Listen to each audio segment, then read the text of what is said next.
Hello students, welcome back once again to the online lectures of Design of Steel Structures through JCE Connect.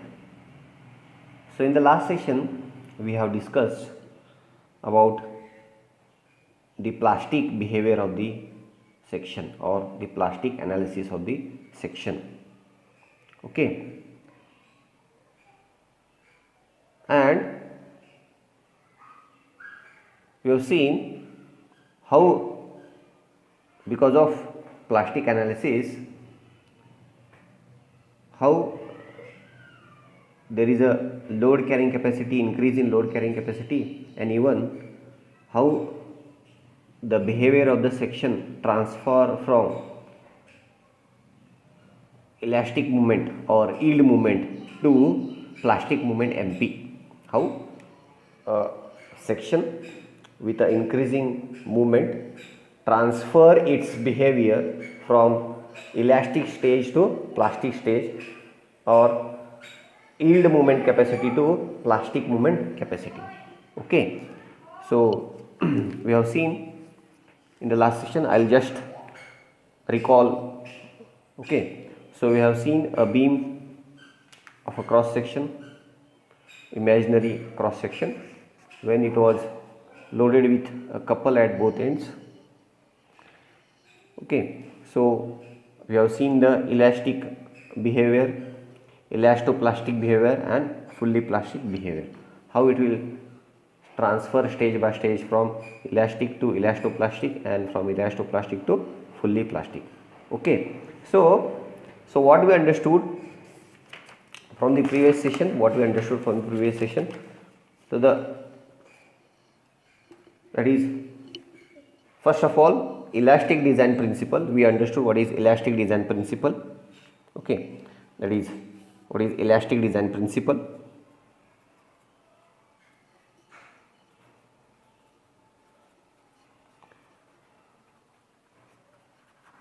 So in that we understood that it does not utilize the material strength,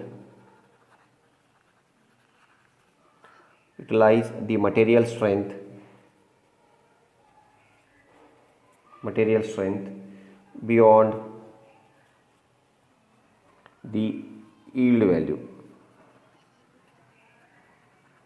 So by elastic design we understood that it does not utilize the material strength beyond the yield value, and by adopting plastic analysis we can utilize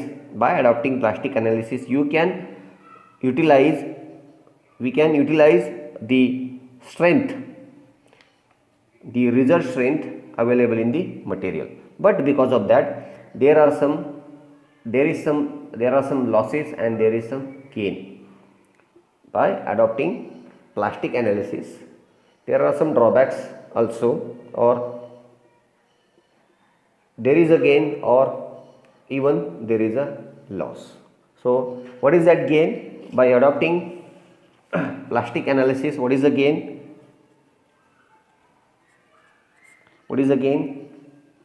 Because of adopting plastic analysis there is a gain and there is a loss also. Now what is the gain? So the gain is load carrying capacity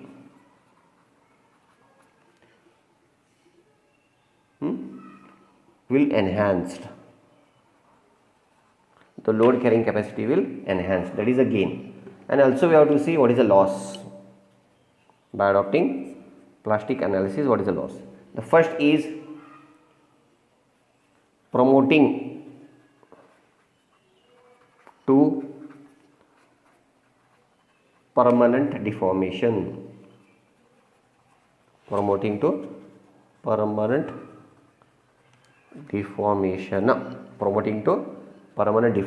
that is a loss. One more is possibility of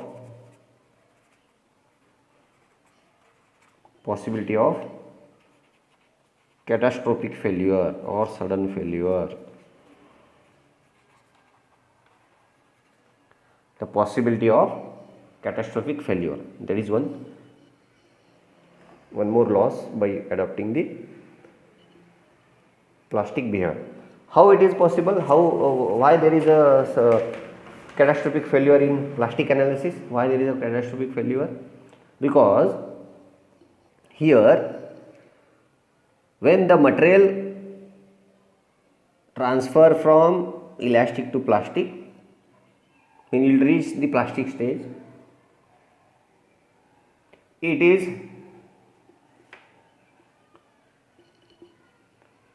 will reach the yield stress. Then the fibers, those you have yielded or stretched, further will not take any additional stresses. यहाँ पे जो fibers are already stretched or yielded, the cone shape has formed here both the side, and the fibers have yielded fully, and beyond that point they will not take any additional stresses. So if you add some fraction of load, sudden failure is possible, or the catastrophic failure is possible. That is a loss. Okay, so now we'll have how to calculate or how to determine the plastic movement with respect to this stress distribution diagram, that is plastic stage or the stress distribution at plastic stage. Okay, so I have take up a same figure, that is a cross section of beam, and this is the plastic behavior of the section, where the stresses have, the fibers have totally yielded and converted to fully plastic stage. The fibers have converted to fully plastic stage. Okay, so here we have this axis is nothing but equal area axis. So in the last session I told you, when we refer or when you study plastic analysis, you have to refer equal area axis, not neutral axis. You have to refer for equal area axis. Neutral axis you have to refer when you do elastic analysis. So for a plastic analysis you have to refer as equal area axis, because the neutral axis has got shifted to equal area axis or merged to the equal area axis when the member transfer its behavior from elastic to plastic stage. Understood? The neutral axis has shifted and merged to the equal area axis because of the transfer of behavior from elastic stage to plastic stage. Okay, so we have this. Okay, so G1 is the centroid of the upper part and lower part. G1 is upper part, G2 is lower part. Again, A1 is area of the upper part, A2 is area of the lower part. Okay, so here there is a equal area axis. So the fibers above equal area axis will be under compression, and the fibers below equal area axis will be under tension. So you can see here. So these fibers will be under tension, and these fibers will be under compression. So we can see here C and T, and sigma has become sigma y. All these fibers have reached the ultimate stress in plastic zone. Okay, so that is sigma is become sigma y. So again the material below the equal area axis under tension, above the equal area axis it is under compression. So T and C. So here we have total compression and total tension. And what is y1 bar, y2 bar? Y1 bar is the location of the force, that is compression, about the equal area axis, and y2 bar is the location of force. Okay, the location of force with respect to A2, that is T, about equal area axis. So y1 bar and y2 bar. Okay, so you can see here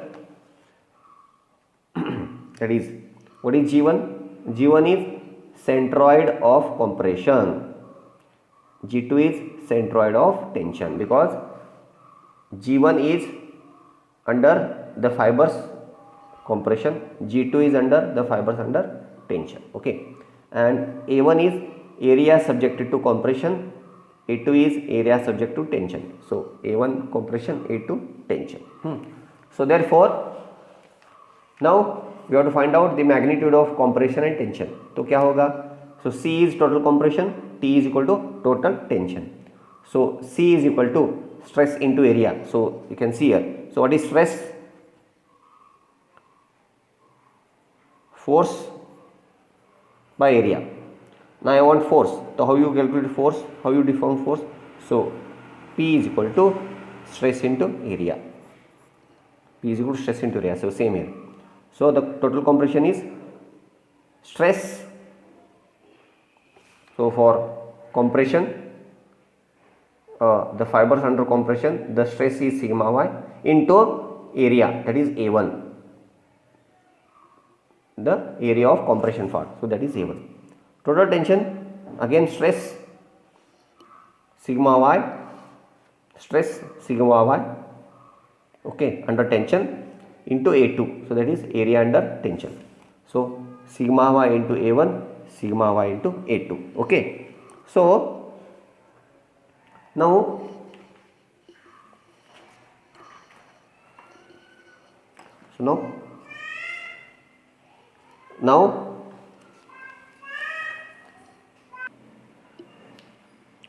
now for compatibility, C should be equal to T. So where C is sigma y into A1 and T is sigma y into A2. Okay. So this is by equating total compression is equal to total tension, where A1 is equal to A2 is equal to A by 2. Correct? A1 is equal to A2 equal to A by 2. Why? Because it is an equal area axis. So equal area axis means the axis which divides area into equal two parts. So that's why A1 is equal to A2, nothing but A by 2. A1 is equal to A2, nothing but A by 2. Okay. Now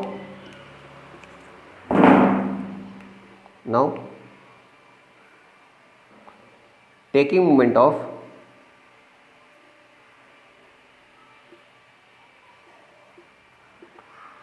all the forces, about equal area axis, taking moment of all the forces about equal area axis, it will be equal to again force into distance. So force is so I can write C into y1 bar plus T into y2 bar.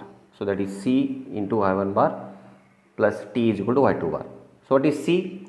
C is sigma y into A1 into y1 bar plus T is sigma y into A2 into y2 bar. Okay, that is force is total tension T we have got and total compression C already we have got. So sigma y into A1, so that is total compression into y1 bar, sigma y into A2, that is total tension into y2 bar, that is force into distance. So therefore sigma y, I'll take it common, so that is A1 y1 bar plus A2 y2 bar. Sigma is equal to A1 y1 bar plus A2 y2 bar. So again we know that A1 A2 is equal to A by 2. A1 is equal to A2 is equal to A by 2. Okay. So therefore the plastic moment MP is equal to sigma y A1 and A2 is A by 2. So I'll take it common into bracket of y1 bar plus y2 bar. Sigma y common again, A1 is also a by 2, A2 is also a by 2. So sigma y into a by 2 into bracket of y1 bar plus y2 bar. Okay, so this is the final equation of plastic moment. Final equation of plastic moment. Okay.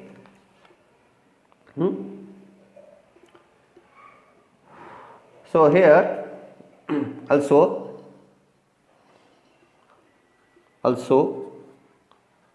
we know that by bending equation m by I is equal to f by y. F is nothing but stress, f for sigma. M by I is equal to sigma by y.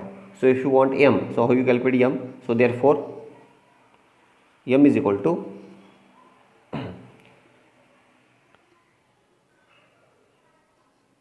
sigma upon y into I. So I by y.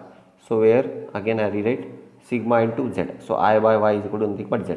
M is equal to sigma into z. So if I correlate this to this, sigma is nothing but sigma y, and what about z? Z is a by 2 into y1 bar plus y2 bar. So therefore mp is equal to, I can write sigma y into zp, because in elastic stage m is equal to sigma into z, that is stress into section modulus, and when it transfers to mp, m will become mp, so that time sigma will become sigma y and z will become zp, because it is with respect to the mp is with respect to plastic section modulus, because all the stresses have yielded, stresses have reached, or the fibers have reached fully elastic stage. So that's why z here. So when m will become mp, sigma will become sigma y and z will become zp. So therefore from equation, so I can write that this is as one equation. From equation 1 we can say that zp is equal to a by 2 y1 bar plus y2 bar, because we can say that zp is equal to, from equation 1 zp is equal to a by 2 y1 bar plus y2 bar, because it is, see, I can, if I correlate this two, so sigma into z, so in plastic it is sigma y into zp, so sigma y and zp is a by 2 y1 bar plus y2 bar, a by 2 y1 bar plus y2 bar. Understood? So therefore the plastic movement capacity of the section mp is equal to sigma y into zp. So it is sigma y into zp. So we have derived a new, that is plastic movement capacity of the section is sigma y into zp. mp is equal to sigma y into zp. And also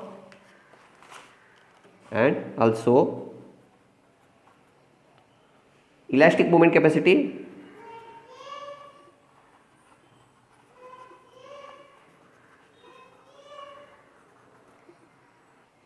is equal to me is equal to sigma y into ze. What? The elastic movement capacity me is equal to sigma y into ze, because it is already we have discussed here. M is equal to sigma into z, so sigma y into ze, because it is elastic movement capacity, zp plastic movement capacity. Okay, like that. So we got this. So we got both plastic movement capacity mp and even elastic movement capacity me. Okay. So here now we can also find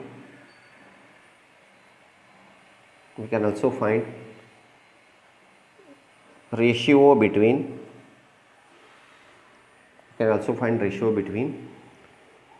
these two, that is these two means that is the plastic movement capacity and elastic moment capacity. So that is mp by me, that is mp by me. Okay, mp by me. So with respect to mp by me is nothing but sigma y into zp and sigma y upon ze. So sigma y get cancelled, so it will becomes zp by ze. Okay, and this is called as shape factor. This is called as shape factor. The ratio of plastic section modulus divided by the ratio of plastic section modulus divided by elastic section modulus is called as shape factor. Is called as shape factor. So from this shape factor, so I can write here. So this is called as shape factor. So from shape factor, why it is called as shape factor? Because in elastic section modulus we refers elastic properties of material. In plastic section modulus we refer plastic properties of the material. So because of these two, by referring these two properties, what change in the factor or what change in the properties, that we can find very easily by using shape factor. So that is Zp by Ze. Okay, so that is Zp by Ze. So we can calculate the shape factor for any type of or any shape of the member. So it may be triangular shape, it may be eye shape, it may be circular, square, rectangular. Okay, so we can calculate the shape factor for standard sections to know what is plastic section modulus. Okay, we can calculate the shape factor for, so we can calculate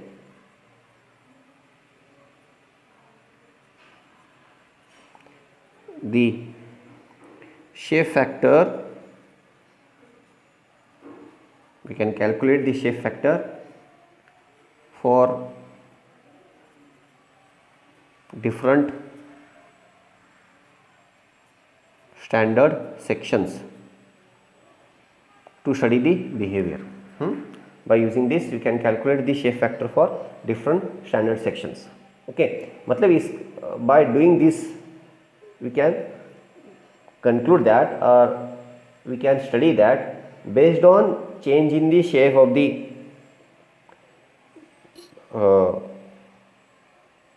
cross section, rectangular, circular, triangular, how the behavior of plastic to elastic, how it will change by changing the shape of the cross section. Okay, so that we are going to discuss in next session. Okay, thank you.